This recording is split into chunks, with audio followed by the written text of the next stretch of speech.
السلام علیکم ورحمۃ اللہ وبرکاتہ۔ الحمد للہ رب العالمین والصلاة والسلام علی اشرف الانبیاء والمرسلین نبینا محمد صلی اللہ علیہ وسلم۔ محترم سامعین و ناظرین کرام اور اسلامی بھائیوں، آج انشاءاللہ ہم آپ کو اس ویڈیو کے اندر بتلائیں گے کوئی ہے مجھ سے مانگنے والا۔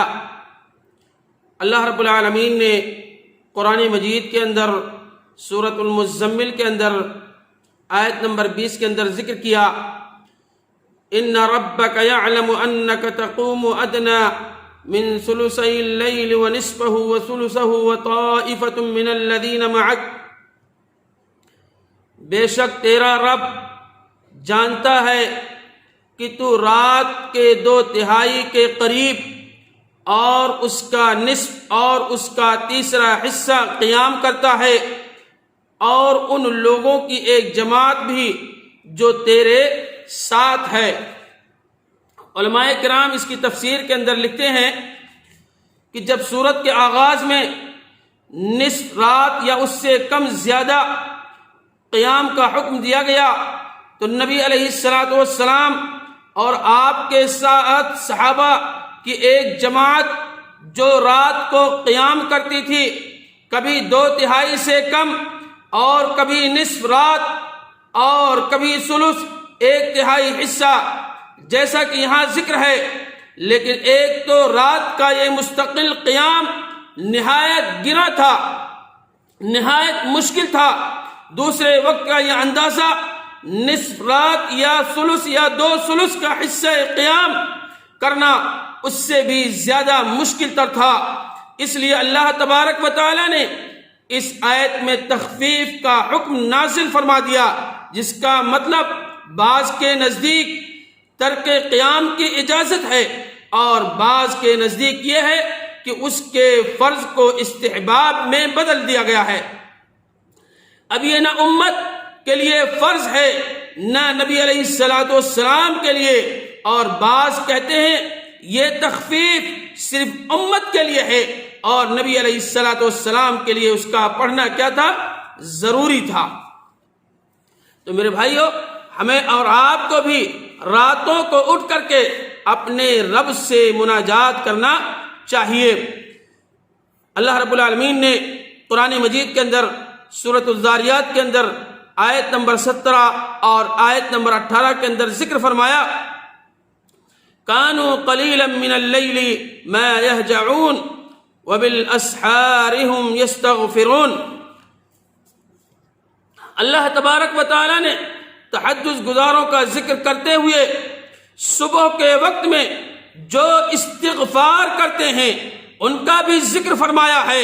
یوں تو ہر مسلمان سے دن و رات 24 گھنٹے استغفار، گناہوں سے توبہ مطلوب ہے، لیکن خصوصاً استغفار ذکر سحر کے وقت میں کر کے اس کی اہمیت کو دوبارہ اجاگر کر دیا گیا ہے۔ اللہ رب العالمین نے جو فرمایا، کانوا قلیلا من اللیل ما یہجعون، وہ رات کو بہت کم سویا کرتے تھے۔ یعنی عبداللہ بن السلام رضی اللہ تعالیٰ عنہ اس آیت کریمہ کی تفسیر کے اندر بتلاتے ہیں کہ لوگوں کو کھانا کھلاؤ، صلہ رحمی کرو، سلام پھیلاؤ، اور رات کو اٹھ کر نماز پڑھو جبکہ لوگ سوئے ہوئے ہوتے ہیں، تم سلامتی کے ساتھ جنت کے اندر داخل ہو جاؤ گے۔ گویا کہ راتوں کو اٹھ کر کے قیام کرنا، اپنے رب سے مناجات کرنا جنت میں جانے کا سبب اور ذریعہ ہے۔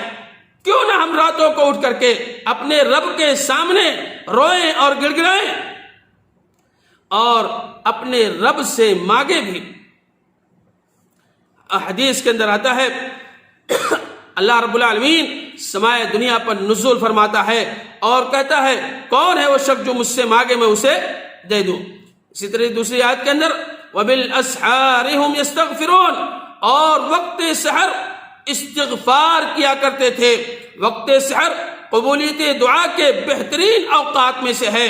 سحری کے وقت یعنی اس سے پہلے قیام کرنے میں، تہجد کی نماز پڑھنے میں انسان جو دعائیں کرتا ہے اخلاص کے ساتھ، اس کی دعا کیا ہوتی ہے؟ قابل قبول ہوتی ہے۔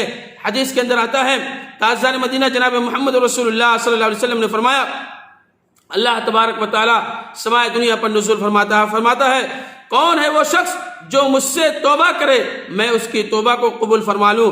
کون ہے وہ شخص جو مجھ سے بخشش مانگے اور میں اسے بخش دوں؟ کون ہے وہ شخص جو مجھ سے سوال کرے میں اسے دے دوں؟ یہاں تک کہ فجر طلوع ہو جاتا ہے، یعنی فجر کے طلوع ہونے تک اللہ رب العالمین اس روئے زمین پر اور سمائے دنیا پر نزول فرما کر کے اور یہ چیزیں سوال کرتا ہے۔ آپ کو ایک واقعہ میں بتلا دوں میرے بھائیوں، یہ واقعہ بڑا پیارا اور بہت ہی عمدہ ہے۔ ابن قیم رحمہ اللہ کا یہ قول ہے، وہ کہتے ہیں، فرماتے ہیں، جو شخص دائمی مریض ہے، ہمیشہ بیمار رہتا ہے، تو اس کو چاہیے کہ تہجد پر ہمیشگی برتے۔ جب وہ تہجد پر ہمیشگی برتے گا، اللہ رب العالمین کیا کرے گا؟ اس کی بیماری کو بھی کیا کرے گا؟ ختم فرما دے گا۔ تو ہمیں اور آپ کو اللہ رب العالمین توفیق دے، راتوں کو اٹھیں۔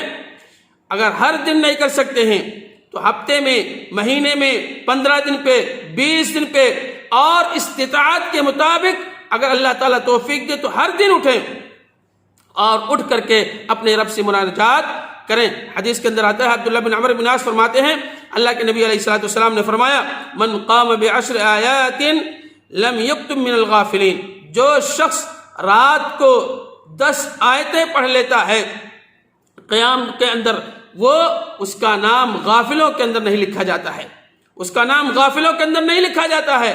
تو میرے بھائیو، معوذتین، سورۃ الناس، سورۃ الفلق، اس دونوں کو اگر ملا دیا جائے تو 11 آیتیں ہوتی ہیں۔ کیوں نہ راتوں کو اٹھ کر کے اگر 2 ہی سورت یاد ہے تو بھی پڑھ لیں، اور ہمارا اور آپ کا نام غافلوں میں سے نہیں لکھا جائے گا۔ اسی طریقے سے اس حدیث کے اندر اور بھی جو 100 آیتوں کا بھی ذکر ہے اور 1000 آیتوں کا بھی ذکر ہے۔ ابو ہریرہ رضی اللہ تعالیٰ فرماتے ہیں کہ اللہ کے نبی علیہ السلام نے ارشاد فرمایا، ينزل ربنا تبارک و تعالی كل ليلة إلى السماء الدنيا حين يبقى ثلث الليل الأخير يقول من يدعوني فأستجيب له من يسألني فأعطيه من يستغفرني فأغفر له۔ ابو ہریرہ فرماتے ہیں کہ اللہ کے نبی علیہ السلام نے فرمایا، ہمارا رب تبارک و تعالی ہر رات اس وقت آسمان دنیا پر نزول فرماتا ہے جب رات کا آخری تہائی حصہ رہ جاتا ہے، یعنی رات کو 4 حصوں میں تقسیم کر دیا جائے اور 3 حصہ ختم ہو گیا، اس کے بعد اللہ رب العالمین جب کہ پوری دنیا سو رہی ہوتی ہے، اللہ تبارک تعالیٰ اس روئے زمین پر کیا کرتا ہے؟ آسمان دنیا سے نزول فرماتا ہے اور 3 چیزوں کا ذکر کرتا ہے۔ احادیث کے اندر آتا ہے، اللہ تبارک تعالیٰ کہتا ہے، کوئی ہے مجھ سے دعا کرنے والا، میں اس کی دعا کو قبول کر لوں۔ تو اس وقت آپ اٹھئے، اپنے رب سے دعا کیجئے، اپنے رب کے سامنے مناجات کیجئے، اپنے گناہوں کی بخشش کروائیے۔ ہر آدمی گنہگار ہے، ہر آدمی سے غلطیاں خطائیں ہوئی ہیں، اپنے رب سے دعا کیجئے، اپنے لیے، اپنے بیوی بچوں کے لیے، اپنے والدین کے لیے، اور اپنے اعزاء اقارب کے لیے، اپنے دوستوں کے لیے، ان سب کے لیے دعا کیجئے۔ اور دوسری چیز، کوئی ہے مجھ سے مانگنے والا، میں اسے دے دوں۔ کوئی شخص، اللہ تبارک تعالیٰ کون ہے مانگنے والا؟ جو مجھ سے مانگے میں اسے دے دوں۔ تیسری چیز، کوئی ہے مجھ سے بخشش طلب کرنے والا، میں اس کے گناہوں کو معاف فرما دوں۔ اللہ اکبر، کتنی بڑی سعادت کی بات ہے۔ تو ہمیں اور آپ کو چاہیے کہ راتوں کو اٹھ کر کے اپنے رب سے مناجات کریں، اپنے رب کے سامنے روئیں، گڑ گڑائیں، رات کی تنہائی میں جب کہ پوری دنیا سو رہی ہوتی ہے۔ جبکہ حدیث کے اندر موجود بھی ہے کہ راتوں کو انسان اٹھ کر کے جو اپنے رب سے مناجات کرتا ہے، جنت میں جانے کا ایک سبب اور ایک ذریعہ بھی ہے۔